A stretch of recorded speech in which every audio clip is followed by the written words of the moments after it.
Hey everybody, Andy Sachs here with Around Town Real Estate, and today I want to share a real-world estate scenario that illustrates how a single real estate decision can materially change an estate's outcome. In this situation, the estate consisted of a long-held family home. The property had been lived in for decades, and like many estate homes, it showed its age. The initial instinct from several family members was to sell the property immediately as is to avoid further responsibility. On the surface, that approach made a lot of sense. The family wanted closure, they wanted simplicity, and they wanted to reduce the emotional weight of dealing with the home.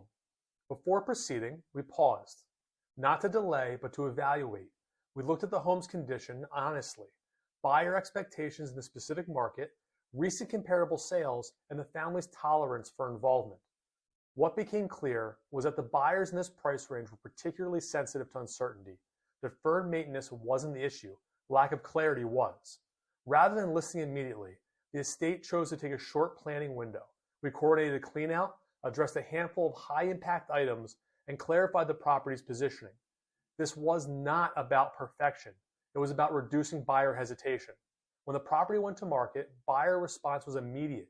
Multiple parties engaged, negotiations were cleaner, and the tone of the process felt controlled rather than reactive. The financial difference was meaningful. More importantly, the family felt confident in the decisions that had been made. There was far less second-guessing, and the process felt respectful of both the property and the estate. The takeaway is not that every estate should follow this approach. The takeaway is that clarity, when paired with intentional decision-making, changes outcomes for the better. Estate real estate rarely benefits from urgency without evaluation. When families and fiduciaries understand their options, the path forward becomes much cleaner. My name is Andy Sachs. I look forward to working with you soon.